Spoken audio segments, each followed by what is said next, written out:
The talk is Now See Here, detecting being watched or listened to via extrasensory means. Take it away. Okay, thank you. So I really should start by saying thanks. I'm a self-funding PhD student based at the University of Greenwich. I went from doing my degree there straight through to doing my PhD there, and this is the end of a long 5 years of doing that PhD. So I should say thanks for the financial support I've had in doing that, to the PA, the BL Foundation, and also to the SBR, who have not only helped me financially.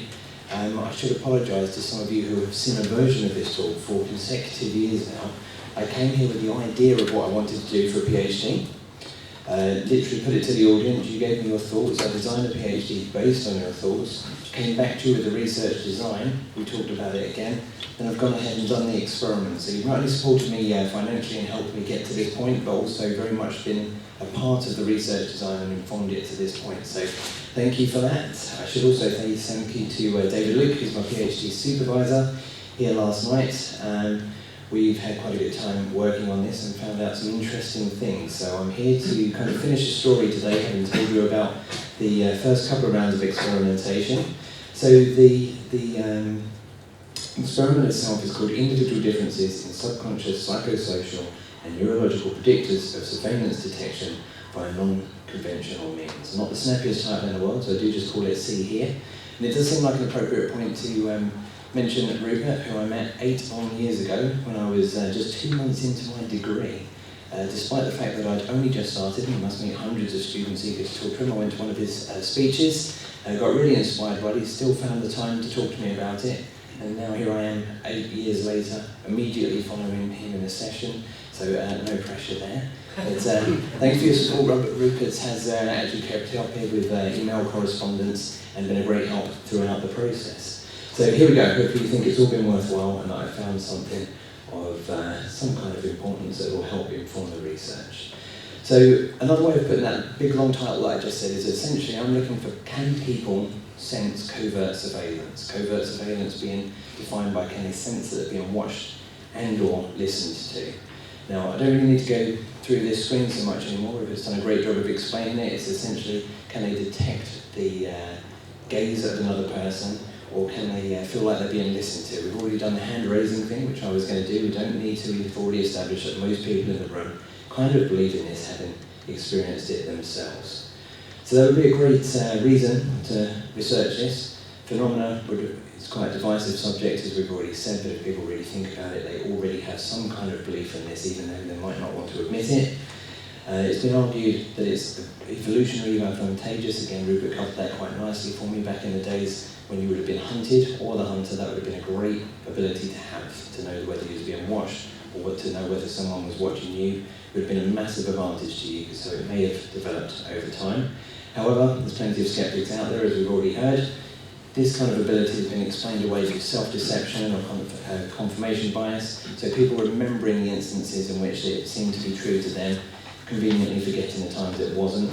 Also, positive test results can be explained by poor controls and sensory leakage. So the very first experiments that go back over 100 years were literally somebody standing, facing the wall, somebody else turning or not turning, somebody asking, do you feel like you're being watched or listened to? Them answering, but of course if it's not well controlled, they could hear the participant turning around, they could hear the change in the voice direction, they could see shadows, reflection on the lenses, all sorts of things. So whilst there is a mountain of evidence that supports this, not everything's been well controlled. Plenty has, but not everything. So I wanted to put together something that would be a bit more robust and stand up to the criticism.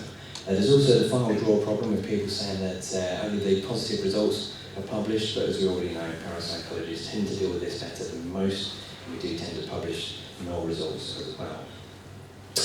So, as many of you know, if you're doing a PhD, it doesn't matter how much it interests you what's gone before, a simple replication won't cut it. You need to do something original, come up with something that's not done before, or do it in an unusual way. So while scientific interest would quite rightly be a very justifiable reason to do this, if somebody can feel and sense that they're being watched or listened to, that should be reason enough. But again, as Rupert explained, military personnel, security, store detectives, wildlife photographers, they've all reported this feeling. So that's the obvious use for it, kind of high-profile, obvious ways of thinking of ways that we could use this evidence. However, once invigilating an exam, even on lower-level things, I was just they're at the exam to try and stop anybody else cheating and to make sure everything's fair and square. And it occurred to me that I may be watching someone to see if they're cheating. They may have been trying to cheat, but the thought of them stopping cheating because I'm watching them trying to stop them cheating, it could have implications for all sorts of occupational and educational psychology as well. There's also been a lot of previous research on social psychology, the whole idea of the Yerkes-Dodson effect, that you'll do something better if you're already good at it, if you're being watched. It's the reason that a lot of athletes break records when they've got a great audience. It's also the reason that people fall off a bike that they could ordinarily ride just because someone's watching them. They lose the ability to do things that they ordinarily can because of the attention that's on them. So as I say, I need to put this together in a way that's different. So scopaesthesia, as the term that Roper gave it some time ago, the sense of being stared at, is much researched. As is electrodermal activity, EDA, effectively a lie detector test. Is your body responding to the fact that something's happening? Can we tell through pulse, electroactivity, quickening of the heart, things like that, and also social facilitation, the behavioural change that can occur when someone's under observation. There is plenty of research on all of that, and no need for me to do too much more on it. It's fairly well established. However, we wanted to look at the sense of being listened to as well. David, Luke and I were quite excited when we came up with our own term, acousthesia. We were quite excited by the fact that we could have our own term to try and research, so we were going to add this into the mix that, as far as we know, hadn't been done at any great length before.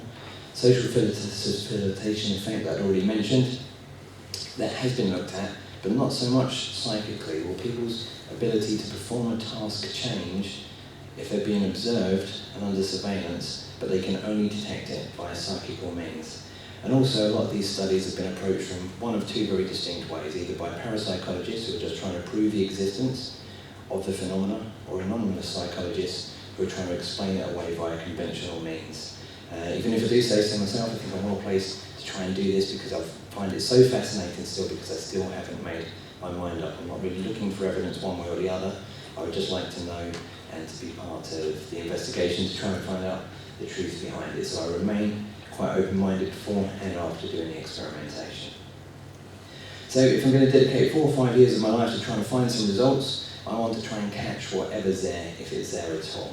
So a lot of these experiments have been done with self-reports, literally just somebody saying, yes, I feel like I'm being observed, no, I don't. That seemed like a good place to start. I definitely wanted to do that, but I also wanted to do the physiological reaction. Does people's bodily changes give away that they're picking up on something? So are they doing it unconsciously? Also, I was very interested in looking at this cognitive task that people's scores go up and down, but they behave differently when under covert surveillance. I thought if I do all three, I've got the very best chance of catching something if it's there. Also, I've got a chance to cross-reference these, which again, as far as I know, is quite original. I don't think all three have been done in one single experiment before. So my research questions, amongst others, probably the most important of which were, can an individual detect surveillance via extrasensory means? If it's possible, does it affect behaviour? And if it is detectable, is it conscious or unconscious ability? So I'm quite lucky at the University of Greenwich to have access to a lab that's ideal for this. It's a lab with 2 halves with a one-way mirror straight down the middle. And both sides of the lab are mic'd, so you can listen in, you can literally patch in and out of each side of the lab. So we can look at the surveillance side of it visually, we can look after with the one-way mirror, but we can also look after the listening side of it by literally switching in and out via a control to see what being listened to and what isn't. We can literally switch off people's sound and vision. So this is the part of the area that I use here, with this little dot here being a participant. Even though we've got the one-way mirror, we still had them facing the wall, partly for replicability. That's the way it's always been set up before. Research tends to show people can feel it at the neck, base of the head. So we thought, with all that research in place, why change it? So we still went with the same positioning, even though we had the one-way mirror, so we kind of had a double control there. This would be the other participant doing the staring and or listening, and this would be me. And the reason we tried to do it in recruiting pairs was that I may be good, or I may be terrible, at staring and picking up on these things. I didn't want my ability or inability to be what we were picking up on. So by always recruiting pairs, anybody's particular inability or ability shouldn't play too much into the mix because it's always changing. The big decision we did have to make is by me being there, if observing somebody and paying attention to them, what is their behaviour and how they do perform on a task, the very fact that I'm there may be influencing things, But of course, if I'm not there, I don't know if people are reacting to the experiment the way that it should be, if they really look like they're concentrating, if they're looking at the right times.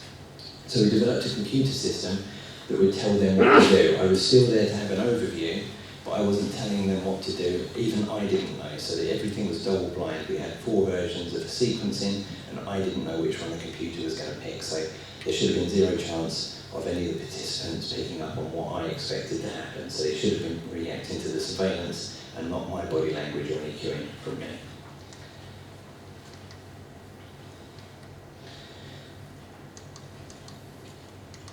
So the first experiment, got the experimental procedure here.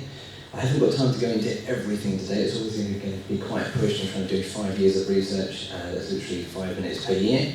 I'm going to glance over the fact that we did look into individual differences, but if anybody would like to talk to me about that later, we also looked at whether temporal lobe ability, belief, or schizotypy would have any influence over who was good or not so good at it. But I'm going to ignore those just for today, just for to explain the experiment as best I can. But if you do want to ask me about them, please do.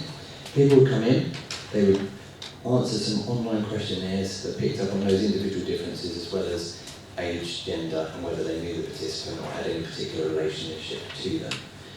Participant 1 would then do their self-reports, their EDA, or their task performance, and again this was always randomised so that there was no practice effects or people kind of any order effects at all. The person in the other room would be doing the observations. Whilst they were doing this, participant 2 would be undergoing some basic training just to how to understand when the computer was telling them when to watch and or listen. These would run through.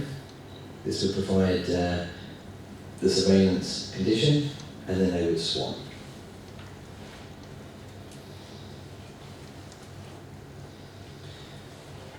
So I'll remind you that these didn't always run in this order, but the self-reports, we had 112 participants. We've got a reasonably good mix of males and females, considering a lot came from the university, and it's about 90% female most of the time in the psychology department, so we made quite an effort to get the public in as well to try and get the gender mix up, and the age range was quite well as well. So they would undergo 4 conditions: no surveillance at all, so we had a control group, watched, listened to, or both.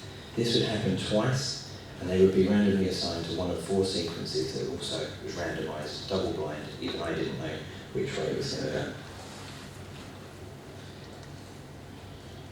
So initially it looked as though it had worked. It looked as though we had some results, but we looked more deeply into it, and there was a tendency for participants to over-report anyway. Now when they came in, as we're taught to do as psychologists, we relaxed and we explained the experiment to them, we told them what was going to happen. They knew that these sequences would be happening, they knew that they would all happen twice, they just didn't know the order. But it did appear that the very fact that they knew it was going to happen led to over-reporting. When you took that over-reporting into account, the effect seemed to disappear. However, there was a greater tendency to report being watched than listened to, even though they were told that it was going to happen the same amount of times. So there you can see what I was just describing, higher tendency to report being watched rather than listened to. Overall, that's a significant difference, so we did have to look at it and take it into account when we investigated it. There was no significant differences. However, it was quite interesting that every single condition was in the right direction, which seemed quite meaningful, and it was also in the order that you would expect. So the watched and listened to condition, whilst not at a significant level, their accuracy was a lot higher than when it was either no surveillance at all or just listened to. So it suggests there's something going on, possibly a power issue, and something we could take care of in study 2.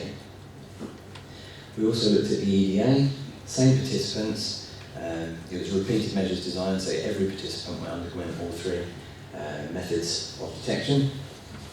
They also went under the same 4 conditions, and each of them were again repeated.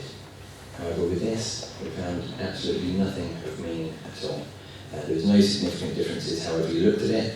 However, even reported differences, when they are significant, are small. So there could have been something that we were doing, and we had a second chance to look at it again in the second study.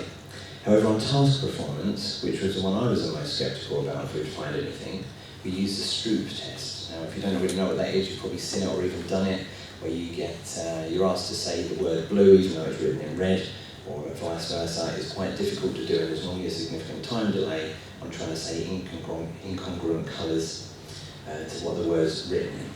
So we were looking at whether that would be affected by whether people were watched or listened to. Would surveillance affect people's performance on the task? So again, we've got the descriptives there. But this is where we had a really big result. As you can see, we've got, can you see that at the back there? When we go through it like this, is that helpful? Okay, so this is your watched and listened to condition. It's significantly different to when there's no surveillance, which is, as we would hope and expect. This is your watched condition. This is significantly different to when there's no surveillance. Your watched and listened to condition is also significantly different to just being listened to, which would suggest that the listen to, the acousthesia that we were trying to predict, didn't appear to have an effect when you look at it that way. But the fact that watched and listened to is significantly different to when they're just watched would suggest a doubling up effect of the being watched and listened to. If both things are happening at the same time, if you've got someone's full attention, that appears to be the most detectable of all. So we were really excited by this. We had to move on to experiment 2, but we really wanted to partially recreate this and see what we could pull from it. We also wanted to look into it more deeply, because that's the one big result that we got. So what we were just looking at there was the total of all of those participants, all of the conditions versus each other. We also wanted to look at individual differences within the participants to see if there was anything there. Again, there was. So when we looked at it this way, this is within participants. This again is your being watched and listened to, significantly different to when they was just being watched. And they were just being watched was significantly different to when they was just being listened to. And again, a difference between when both things were happening and when they were just being listened to. So the fact that it happened across the whole group and in individuals as well, very exciting, not what we expected to find, but something we were looking to build on. So the next stage of research, if you remember with the self-reports, we did find that there seemed to be something there, everything in the right direction, but not at a significant level. So we thought maybe it would be to do with one of two things. Possibly power. We considered just getting more participants in to do the same thing again. However, any of you that have already worked with students, trying to get them to turn up at the right time, particularly when you need a pair of them to turn up at the same time for it to work, a near impossible task. So we went for the same amount, but to run the experiment more, to run more sequences. So we doubled the power, and we didn't tell the participants that the observation would be happening, so that they weren't trying to predict it, hopefully trying to get away from that bias that eradicated the results in the first experiment. We also decided that we was going to monitor the participants whilst the EDA was taking part this time around. So with the EDA, we got no results at all last time, but we wondered, is that because it just didn't matter? We were literally asking our participants to sit there, monitored by EDA, and see if they could tell if their body could pick up when they were being under surveillance or not. There was no consequences, they weren't doing anything dangerous or embarrassing, and all the previous research tells us that it might be something that needs to be necessary. So we did the same again, but whilst they were doing that Stroop task that was so successful before, we also wanted to run a field study to make it more ecologically valid, do something out in the field that would be much more like real life. So this time around we did the self-reports again, almost the same amount of participants, with those few small changes that I just described. This time we had less students, that may be meaningful, just to get things done. Actually secured a little bit of money to pay the participants, so you could argue that they were more incentivized and perhaps more engaged as well. So this time, the participants were not told. Things happened 4 times rather than twice, so we doubled the amount of trials, which increased power. Again, everything was double blind. The over and under reporting that we wanted to get rid of, when in fact it was 50% overall, so absolutely perfect. So reporting bias wouldn't have an effect this time. And we did get something this time around. They wasn't able to pick up on no surveillance, but that does sit with the literature. The absence of the stare is apparently hard to detect. It's the stare itself that is detectable. Listened to was not significantly different. Neither was watched on its own, but when it was watched and listened to, this was significant. So we did get something this second time, so running more trials and not making them aware of the surveillance made it more detectable, according to the research. The EDA we ran again, exactly the same, just to check that it wasn't something about the equipment or anything else. They got a little bit of extra training just to check that it wasn't anything I did, but we got exactly the same result. EDA picked up absolutely nothing, but when we ran it with the Stroop test, so they had a reason to care. They were told they were being tested, they were told that their scores mattered, they was being observed whilst doing it. Once it seemed to matter to them, we got this really interesting result. So this isn't their scores, this is just the changes in their EVA. So when it was no surveillance versus listened to, no significant differences perhaps we'd expect. The listened to was just exploratory. And again, the watched and listened to, no significant difference, but it's watched is the component that they're picking up on. That also makes sense, because it's kind of effectively watched versus watched. If being listened to didn't really matter. But in all four of these other comparisons, we've got a significant result this time. So it's starting to suggest that if people don't care whether they're being watched or listened to, they're not going to pick up on anything. If you give them a reason for it to matter, then perhaps that seems to be the key to them accessing that ability. We looked at task performance again. This time the results weren't quite as powerful. We only got one significant result, and that's when no surveillance was compared to watched and listened to, which is perhaps the one that we would expect to be the most powerful. But it did mean that we got some element of replication, although not quite as powerful as the first time. So we went on to do the field study, which is the part that we were most excited about, so most ecologically valid, but the most difficult to set up ethics-wise, because with this, we couldn't get them into the lab, we didn't have the safety of a laboratory condition, and we also couldn't get their permission for what we was doing before it actually happened. So we had to effectively follow people, watch people, and then afterwards go and ask them whether they felt like they was being watched or listened to. Now, having picked up on the fact that it seemed like it mattered, and previous research and Rupert's anecdotal evidence saying that it's in dangerous situations that these things are more engageable, we wanted to have two very distinct situations in which we was doing this. One is at the entrance to the university. David and I had grand ideas about how we was going to do something there, and we'd do another one in an underground car park. There would be wanted posters up for things that happened in the area, would really increase attention and give people much more reason to be vigilant. However, ethics wouldn't allow it. They did say everything had to be on university ground, but we did find one space on university ground by where the sports fields are that is very secluded. It's grown up in one area, there's woods to the other side, there's just one straight long line, you don't know who's going to come around that corner. It's not a particularly comfortable place to be, but it is on university grounds. It's a very distinctly different feeling to the openness of the other place. That was also difficult to do. Essentially, it didn't matter how well I tried to word it, I was writing to the sports department effectively saying, can I hire the change rooms for a week because I need to stare at people without them being aware of it. David had to get involved in when we were back and forth several times before we actually managed to justify why we needed to do that. But effectively I was hiding out in the girls' changing rooms whilst people walked past, looking at them or not looking at them to see if they could detect it, when my research assistant caught them at the other end of the path and said, did you feel like you was being watched and or listened to? So this is quite difficult to do because unbeknown to us, a few weeks prior to that happening in this particular area, things had happened. There had genuinely been a couple of attacks there. So in a sense, it actually worked better for us in as much as we had a reputation for genuinely being a dangerous area, and that thing that we were trying to create but wasn't allowed to was created for us in real life. David and I signed to say it was nothing to do with us. It was just, it's not fair to call it luck. Obviously we wish the attacks hadn't happened, but it does seem to have helped the experiment because we got 100 people to do it. It took some time. We did it in the winter because what we didn't want is other distractions to cause people to look around, because we was also looking at behavioural measures as well as self-reports. So in the summer, it's a lot busier. A kick football, a lawnmower, birds flying, anything like that could cause distractions. Whereas in the winter, a lot less so, but it did mean it took us ages to do it because people were trying not to be outside. So if we compared with chance expectation, we added both areas together, nothing. In what we called the safe area, which was this open area in which people could see all around them, clear lines of vision, again nothing. In the dangerous area, we've got a result here which you can see just about significant. So only in the dangerous area were people able to access the ability to know whether they were being watched and or listened to. We also looked whether the correct responses were significantly different to the incorrect responses of non-surveillance.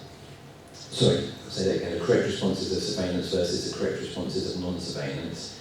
Again, only in the dangerous area were people able to tell the difference between the two conditions. So we wasn't particularly expecting to find this. This was a little bit of a chance that we did at the end, just to have a stab at something that was ecologically valid. But we just thought there would just be too much noise. It's too uncontrollable to try and get something. But we were very pleased to find that we did. So having looked at everything in conjunction, we've come up with the idea that akaesthesia probably isn't anything on its own, but it does appear to strengthen the effect of scopaesthesia. So if you've got someone's complete attention, that's easier to pick up on than if it was just being watched.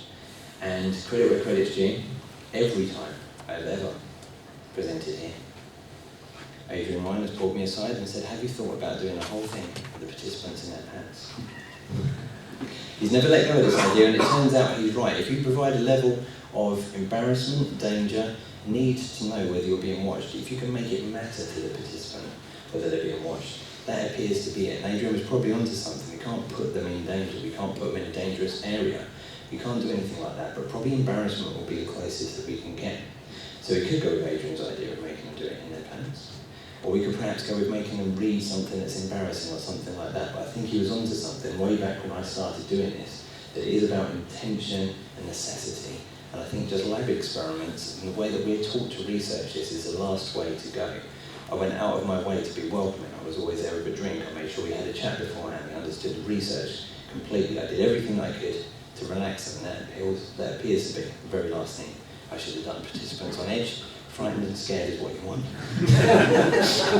But it's research and work, so we need to find a way of doing that whilst not damaging, scaring, or permanently upsetting people. But maybe embarrassment or something like that would be the way to go, or being tested, or some kind of honesty test or something like that. Because it does seem that further investigation does need to consider the danger element to make it more real. So again, once more, thank you for everything so far and getting me to this point. If anybody's got any questions, I'd be very happy to try and answer them. Thank you.